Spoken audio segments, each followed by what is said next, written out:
Hello, everybody. Welcome. It's James Williams here. I am the EMEA Credit Risk Manager for Eaton. Been in the company 8 years. I'm based in Germany, and going to be talking today about assessing potential counterparties, the information challenge. So really, as I say, I'm a credit risk guy, so we're going to be looking at credit risk, customers' creditworthiness, but a lot of what I say is going to be hopefully relevant if you're looking at suppliers as well. They need to be creditworthy too, trustworthy. We're going to be looking a bit at fraud risk, which comes into it as well. I've been working with BVD for 3 years, so I'm going to do a little bit of cover of how BVD is helping me in this work as well. And let's go through the agenda. There'll be questions back in real time at the end. Okay, but the agenda here, so just going to give a little spiel about Eaton, just to put things into context, who we are, what we do, and then what I do as part of that, and my team in credit risk. Again, we're talking about customers' creditworthiness predominantly here. So what do we mean about information? What do we mean about the gaps in that information? We're going to look at the classic questions. Is the information reliable, relevant, and recent? The challenges people have to get that information all over the world and in different areas. We're going to talk about that. Some tips that hopefully some of you will find helpful in how to look at that information, how to structure your analysis to bridge those gaps. And then, what information can we find? How can we put a picture together? And then look at it within that structure. How can we search for information in that may only be partial, not recent, relevant, or reliable? We're also then at the end, we're going to come to management decisions. Again, I'm talking about my world is customer creditworthiness.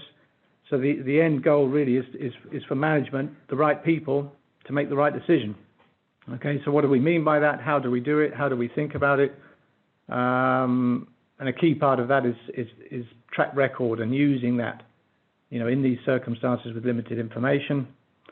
We're going to talk about that. Fraud risk, just a little few points on fraud and potential fraud at the end, and like I say, a question and answers right at the end, back in reality. Okay, so just like I say, a spiel here from us. We're a power management company. $20-odd billion of revenues in 2019. We've got two main sectors, electrical and industrial. The electrical side is the big one. You can see the range of products there, but then in industrial also is a very wide-ranging aerospace vehicle, hydraulics, filtration, electric vehicles, and so on. So the huge range of items that we manufacture, from tiny switches through to huge multi-million projects across all sectors, really. And you can see there are 187 sites in EMEA, Europe, Middle East, and Africa, with around a quarter of Eaton's employees are in EMEA, a quarter of the revenues. But I'm not sure how most of you, I imagine, are in EMEA region here. We obviously have many more countries. Many more languages. It's a tricky area for us all to do business in. So a huge range of customer types, sizes, locations, ages, etc. So we're used to dealing with this information challenge. Okay, and just a bit about what I do, put it in context. I've got a team of 8. We cover all the Eaton sites in EMEA, even if they're exporting outside to the rest of the world. So we have experience of really, frankly, the whole world. But my team and I, we credit check and give credit limits, get credit approvals, look at credit limit blocks and releases, credit insurance, risk mitigants, anything that touches credit risk and credit limits. So, we also see a lot. We see orders, invoicing, disputes, fraud, insolvencies, all sorts of things. So I'm hoping that with that we can. We've got some useful tips for you in this presentation now, the information challenge. Okay, so again, what do we mean by information? And again, it's we're looking at assessing potential counterparties, customers, to get paid in full on time.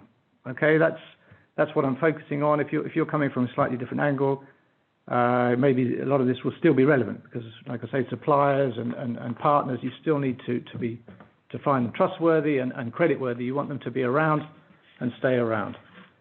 Okay, but that's my key angle here. So potential counterparties, the customers, to get paid in full on time. So how do we do that? We obviously want to start with financial data and corporate data. This is what we look for in the first instance: financial accounts, the corporate structure, group information, the shareholders, the age and size of the company, the track record, any risks that are highlighted. That's the business most of us, I'm sure, here today are in, looking at these sorts of things day in, day out. Again, I don't want to teach you to suck eggs, but it's something you always. I drill my team. You know, we have to ask every time: is the information reliable, relevant, and recent? It often isn't. You know, is it the best available? Is it? If not, why not? So, you know, we may have out-of-date accounts. We may be looking at still sometimes December 18 accounts. I've just been looking at some this afternoon. It's very old. It's nearly 2 years old. I drill my team. Always ask the question. Don't just take something at face value. Is it up to date? Is it relevant? Does it follow the 3 R's? And we've got BVD. You know, that we know we're reliable. We know it's relevant, but it may not be recent. That's not their fault. We still have to ask the question. You know, who is saying this information? We're going to go into more detail as we go, but it's reliable. Who is saying what? Is it unaudited?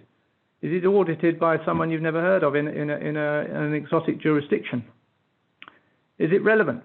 I mean, I've got looking at my notes here. This is one example I always think of to myself and my team. We laugh about is somebody told us the best information that we had on a credit decision was that somebody had visited them and said they had a nice warehouse, and we laugh about it, but is it relevant? It's a good question. I'm going to come on to these kind of soft facts later, but did we make the decision on the basis that the customer had a nice warehouse? I asked myself. Anyway, is it recent? If not, why not? And what are we going to do about it? So, you know, you can see below difficult areas. I've kind of hinted on some of them already, but you know, new companies. There's no accounts. Very brand new accounts, a starting balance sheet or something. You can't see any trends. You've got no demonstrable stability. You've got new companies. You've got the risk of over-trading, growing too fast and getting stuck on working capital. You've got obviously small exemption companies where they don't have to produce accounts or may only give you top-line revenue numbers.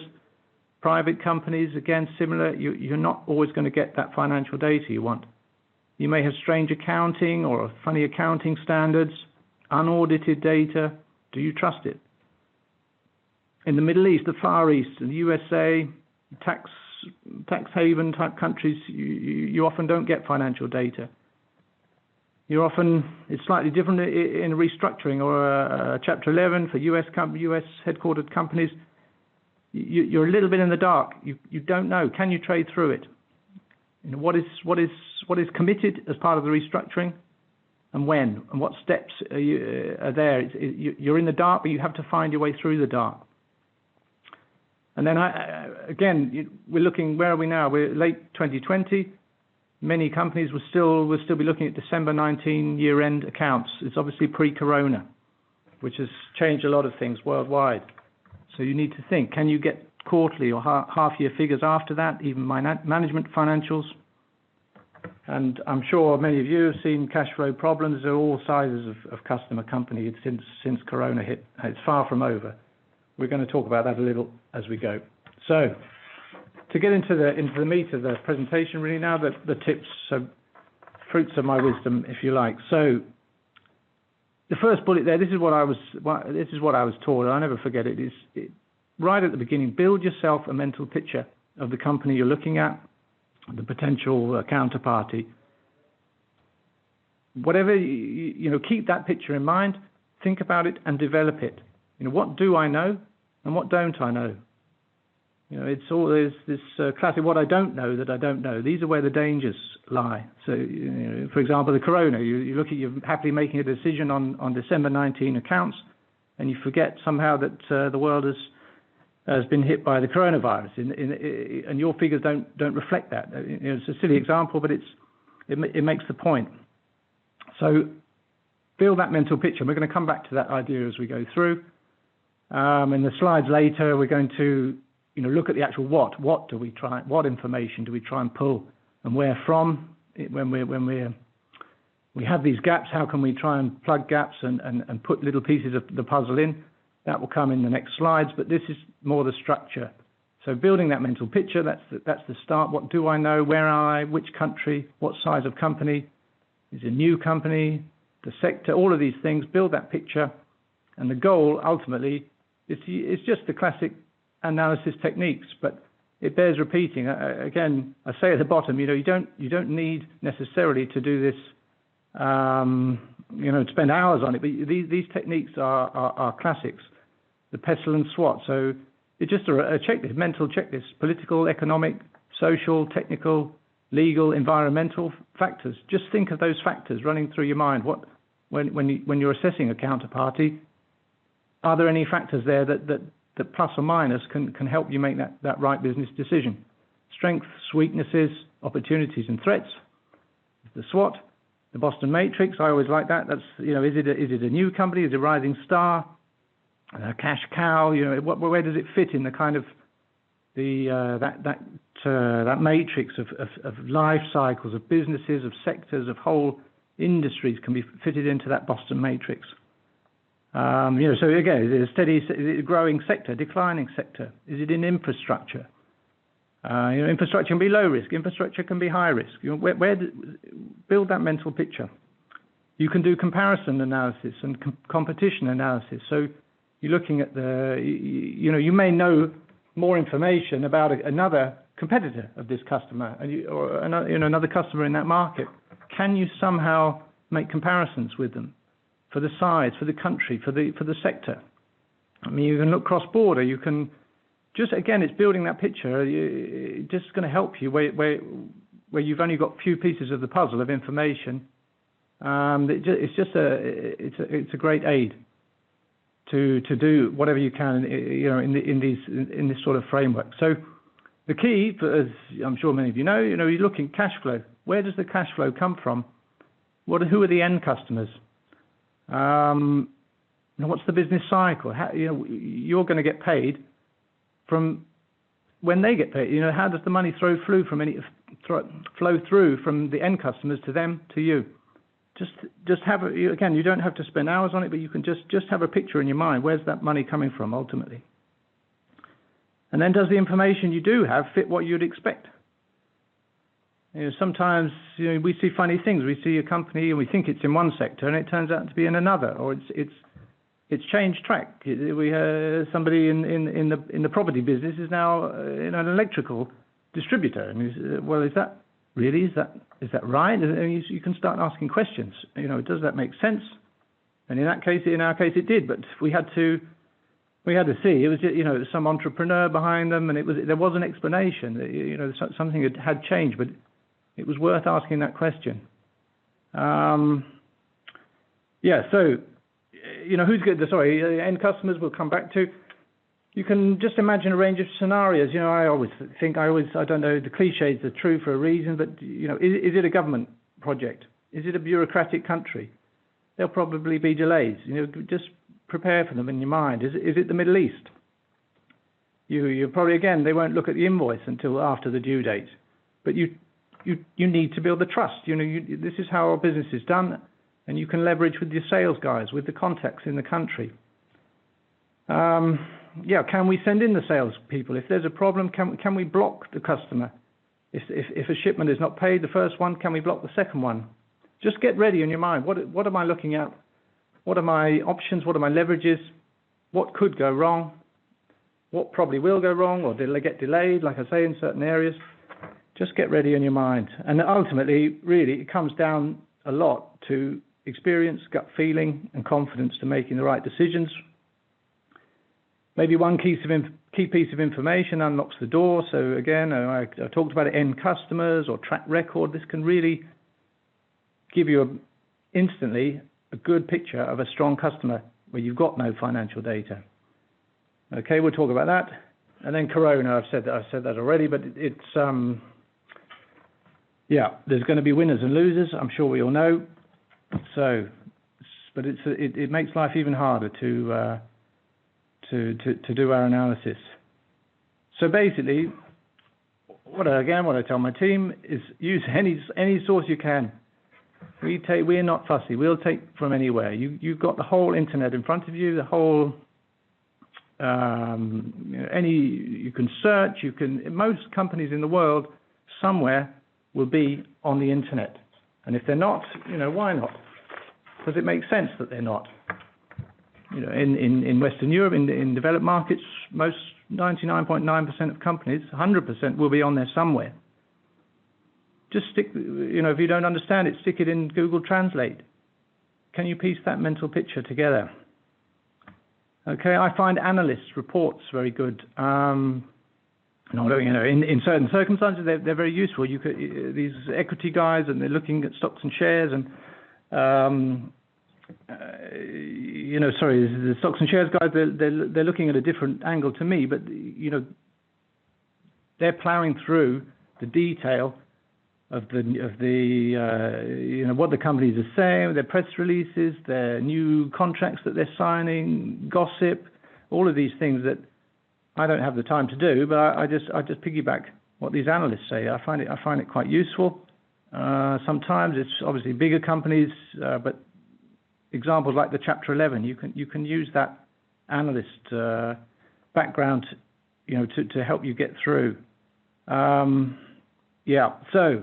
bit of a plug for BVD here. So even if you have not got full financial data, you may have little pieces of information, and I've listed them here, but some of them are very useful. Even the incorporation date. Has the company been through recessions? Has it been around 100 years, or was it created last month? Who knows? It's a useful piece of information in your analysis. The sector, again, I mentioned, it should confirm what you think. The ownership and the group structure, that can often unlock the door when you see it's part of somebody else, or it's partially owned, or there's a strong investor behind it, strong shareholders. You may have old accounts, some accounting change or something as the company's decided it doesn't want to or doesn't need to produce accounts anymore. It's not under obligation. But you have old data. Look at it. It's better than nothing. It's very old. It's certainly not recent, but it can. Then you ask yourself, why? Why have I only got old information? You can sometimes get top-line revenues, as I say. Even the number of staff, the number of branches, all of these things, they all help just somehow to build that picture. Non-financial recommendations from BVD, they can be very useful. Again, just a tip from Eaton's side, we just weight them. We say, well, they're not based on hard numbers, so we'll give them a percentage weighting, and we use them as a guide, a reduced weighting, because we know they're not based on those hard black and white audited accounts. So financial data. The UK is probably is one of the best websites for really in the world on this sort of thing. I find it, a company's house, you can go in there instantly. When are the next accounts due? Okay, so I'm going to come to this later. You can time your decisions into the accounting period, reporting cycle. So you may have old data now, but you can say, well, in 3 months' time, I will have some new data. I need to bridge that 3 months. Let me make a decision again then. In Eaton, we often push for management financials. If we can't get anything through BVD or through normal open sources, we try and push the company to give us something for bigger customers when we don't have that data. And again, this is another key point, leveraging to get information from your counterparties. Your sales guys are going to go in there, they're going to know the customer, trying to create a relationship. the customer should know it's in their interest to give us information, to give you information. If they send you a piece of, I've seen things, a tiny, very simple Excel spreadsheet. You know, is it right? Do we trust it? Is it audited? No. Do we trust it? Probably. We look at it. If we're serious about doing business with the company, then we're going to err on the side of yes, we are going to trust it. You know, but you obviously don't have to. But you know, you come back to these the 3 R's again. Is it reliable? And you have to say, well, we think it is, but caveat it when you make your decision. You may not be certain. Second one here, ownership. Again, I mentioned already, but this can be a key part of the group, the shareholders. In the Middle East, we often have affiliated companies, and they will share a name or a partial name. You can never prove the ownership, but you think it's probably the guy's brother or something. It's very murky, but it somehow works.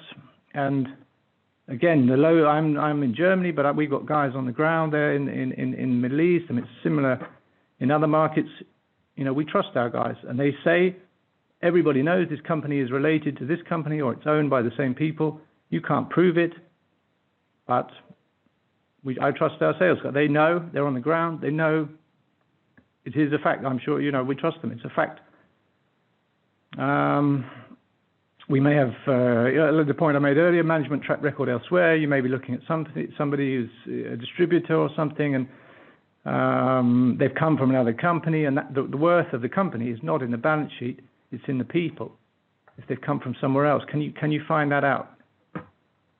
You can look at the company's websites. Most companies, again, on the net have a website these days. Again, it's a claim. Treat it with a tiny pinch of salt or a big pinch of salt, depending. They may have an agency role. They'll be showing off who their end buyers are. They'll be showing off who they've won projects for. If they've got, you know, they're stockists for certain companies, and they may be lying. We don't know. You have to make that judgment. But these sorts of pieces of information can be very useful.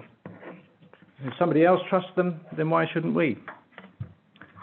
Again, I look at projects. If they're working on infrastructure, it normally means the government trusts them, or a public body trusts them to perform, to stick around, to not go bust, to complete the infrastructure project, which is normally, you know, reasonable values, high values. For me, that's a good sign. Yeah, it's only a claim, but again, you can test it. Send your guys in, ring them up, send the guys in to test if you can. It's not always possible, but these sorts of pieces of information just help you build that picture of the size, the strength, and the prospects of the company. Okay, keep a skeptical eye, of course. Yeah, I've just written down here on my notes. I had something today in Kazakhstan. The company, we looked on BVD, of course, no data, next to nothing. And then I went on the website, and I saw they claim to have business with the state-owned Kazakh gas company, which I remembered the name, I knew it, and you know, for me, okay, I think, you know, I will confirm that with the guy, with just mention that to our local people or Russian team responsible. I think, you know, that for me, that's enough. They're only looking for a small limit. We trust them. Okay, I mean, we'll talk about, you know, the business case and, you know, the kind of the threshold of acceptance kind of as we go to management decisions. But, you know, Eaton is sales focused. And you know, we want to say yes. And if that customer is dealing with the Kazakh state gas company, then it should be good enough for us. Okay, I've mentioned these. Don't be afraid to ask silly questions. I certainly ask some silly questions sometimes. Just, you know, why is this information missing? Why are the accounts late?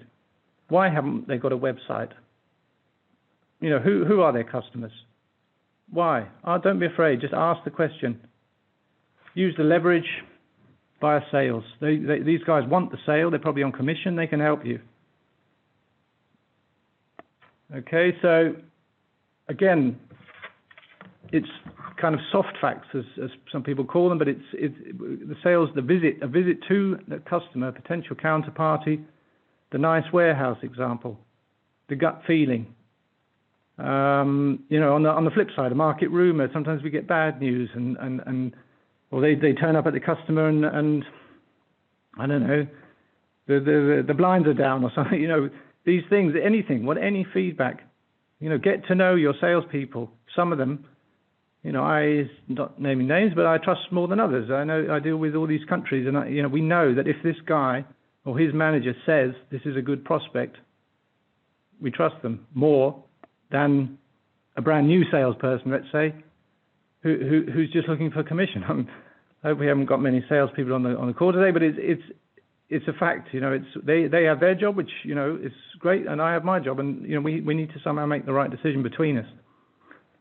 Okay, so we're talking about potential counterparties, but a key thing is track record. I'm going to come on to it at the end, but it's build it, and if you potential counterparty, you won't have any track record. But the second you've got it, use it, develop it, leverage it. You may have a customer who's on cash in advance, and you can almost use that track record as just something to hang on to and say, well, they told us the payment will come next week. It did. They accepted the invoice. They didn't quibble. They liked the product. Even it's cash in advance, but it's something. Okay, and once they are on a credit on credit terms, on open account, you will come to it. But you can leverage that track record to build it, to grow it. How do they communicate with you? Did they tell you on time they couldn't make a payment, or did they just let you find out that they hadn't paid? Okay, so basically the key, just try any way you can. Use the sales, use the internet to get whatever snippets of information, BVD, get all those pieces. I'm just going to go very quickly back to slide 5, and you can see, again, then you go to your analysis. Look, think of the mental picture. Does it all fit together? What is this company really like? Is it a strong counterparty? Does it compare with them? How does it generate cash flow, etc.? Okay, so now to come to the kind of the crux here. Ultimately, you've got to make a decision. Yes, there will always be risk, but it's a key for me is making the right decision together. I'm on a kind of corporate role, so I sit outside all the business units and so on. But I will support them. I can't make that decision. I'm not authorized, and risky decisions go to finance people. Not sales making the decision in Eaton. It's the way we do things. We want finance to decide. It's their P&L. It's their balance sheet. They need to put their name on the dotted line, but we will support each other. We all hold hands, and if it is the wrong decision, then it's tough. We tried. We have to take risk. We will support each other, not pull in all different directions. Let's try and find the common ground. Maybe it's a strategic customer. We need to somehow, in a new sector, we need to grow. Eaton is sales driven, like I say. We need to find a way, and then so if we are going to, erring on the side of yes, then what can we leverage? How can we get a track record and build it and use it? How can we get the customer to start giving us information? So there's things that we can do. Building new, I've said this track record, so this customer should know it's in their interest. We start small, often in Eaton, we have a new potential counterparty, and we offer them something small, carrot and stick. If you pay on time, if you have a good track record and the information, the flows, and we communicate well, we maybe could grow together and offer more. It's in their interests. It's in sales interests. It's in everybody's interests. And again, so we're sales driven, like I say, but I see my job often to add value, leveraging. Like I say, maybe we can look at the payment terms, maybe risk mitigants, Some we often have security or comfort letters guaranteed. I mean, not a huge amount, but regularly. If we can push for those, let's try and get them. Depends on the values, of course, the countries, but can we withhold commissioning until we are paid on the rest, on the goods, the supply of the goods? Are there little things you can do to say yes, but add value, leverage? Okay, so I mean, ultimately, we can put the customers on cash in advance. Of course, it's possible. I mean, the customer doesn't really want it, but think, even though sometimes a small percentage, 20-30% cash in advance, can just tip the balance. It shows they're committed. They've got skin in the game, as they say, and that can just push for get the positive decision. And just one thing again, what do we need to look at today? We don't need to decide everything today. We can get a bridge approval, and come back and revisit the customer when the new financials are out. There's a small order today. Let's make a decision on that. We don't have to approve it forever today. And what really does need to be decided today? Okay, so I'm just pushing towards the end now. Fraud risk. I'm just a lot of what I'm saying is really focused on credit risk, credit worthiness, and so on. But really, never. This is the point here: is never forget. And I tell my team is just always be awake. The smell test, whatever you want to call it, just be awake. If you see something funny, don't be afraid. Ask a question. Why can't I find a registration number of this company? Why does this number look odd, or this business sector doesn't tie in with my mental picture? And which country am I in? Naming no names, but some we know are more susceptible than others. Just be awake. Does the information you found does it give you comfort, or does it give you concern? Gaps, not easy either way, but be awake, be aware, build that track record slowly, step by step, and hopefully you'll be fine. Do your own due diligence, as I say. Good luck. Okay, so that is it from me. I hope that was useful, not teaching you to suck eggs. So look forward to any questions. Thanks very much.